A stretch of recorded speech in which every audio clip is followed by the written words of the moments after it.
Good morning, Philippines. It came to me today that maybe I have something that I could share with you that may help some other people, especially young people. A lot of us folks who are retired now, where many of us are sitting in empty houses that we don't really use. Maybe you had 5 kids and there's 4 empty bedrooms sitting there. Maybe the wife died a few years back and nothing's been touched in your room since the day she left. I know people like that, or knew people like that. They've since passed on. But when I retired, I had about almost 40 years of property management experience behind me. And I thought maybe I could use my experience to help others. And this may not be for everyone because you have to have a lot of patience. What I did was I took some of my retirement funds and I bought some properties in distressed communities where there was relatively high unemployment, but low-cost housing, and maybe some social issues there as well. And I offered it to who I thought was the most vulnerable in society, single moms and their children. And what I did was I tried to establish something so that I figure I'll be dead in 20 years anyway, so I won't need it anyhow. Meanwhile, it could provide a source of income for my family as well. So I assembled a lease-to-own option on my properties, where if they pay for the property for 20 years, pretty much equivalent to what they'd be paying on a mortgage, in some cases even less. And then they end up owning the property. Now, naturally, if they're going to be doing improvements on the property, I don't want to be responsible for that. So they would be responsible for the property taxes because relative to what they did to the property in the course of the 20 years, it would reflect on how much they're willing to pay in property taxes. Now, some of these houses were pretty run down and on borderline in terms of habitability. So it wasn't meant for everyone. Those who were handy with their hands or had husbands or boyfriends who could help out, they were very enthusiastic to the issue. But on the flip side of that, there's always a double-edged sword to these type of things. I've had a couple of bad experiences with bums who weren't upfront with me, who I later found out were hooked on meth or had boyfriends who came in and beat them up and weren't prepared to leave them, and things that I have no control over and would affect any eligibility for any mortgage for sure.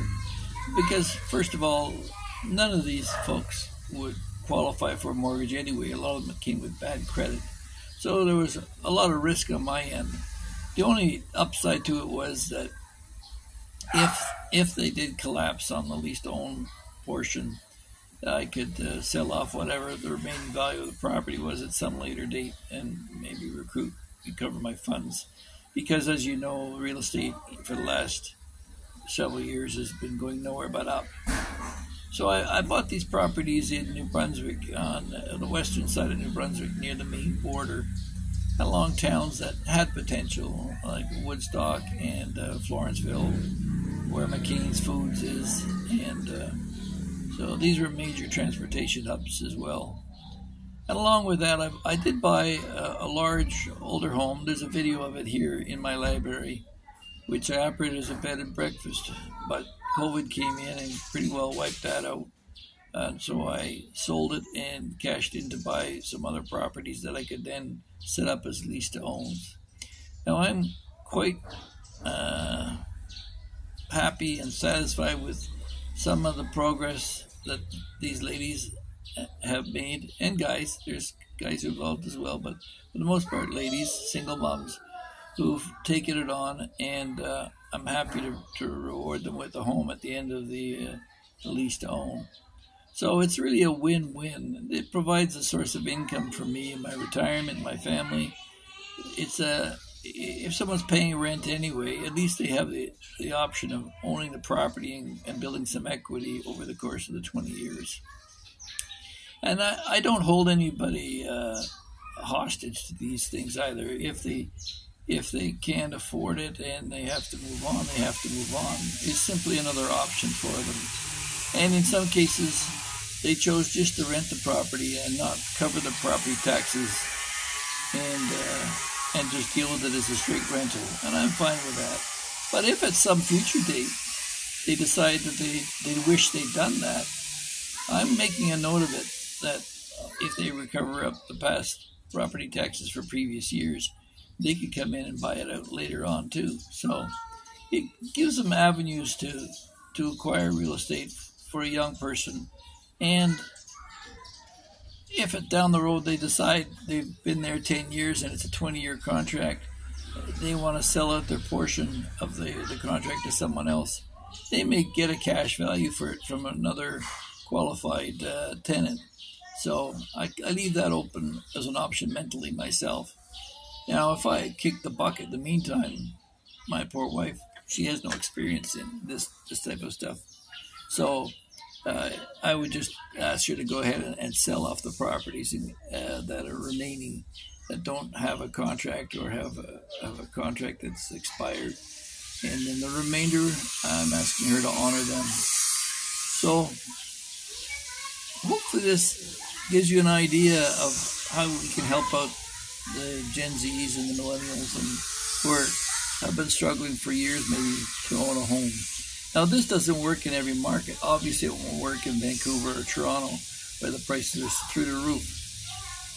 But in the areas that need it, the depressed areas like New Brunswick, Nova Scotia, the Maritimes generally, maybe the South Shore of Quebec, and there's other places around the country, maybe on the prairies, that this could happen. And similarly to the Americans who watch this stuff, I'm sure there's states within the Union that you know are depressed.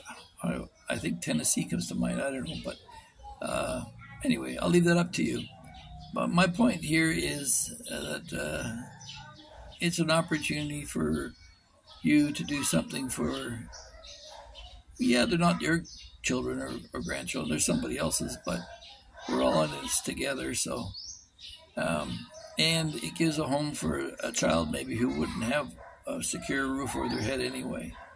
So, I'm open to critiques of this. I mean, some people say that I'm exploiting the poor tenant because I'm locking them into a 20-year contract. All the rentals on these properties are at or below what they'd be paying for straight rent anyway. So that isn't much of an argument as far as I'm concerned. But I'm certainly open to any suggestions.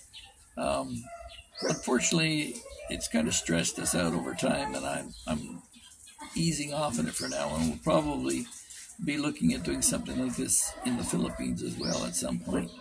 And we're currently looking for land for that purpose.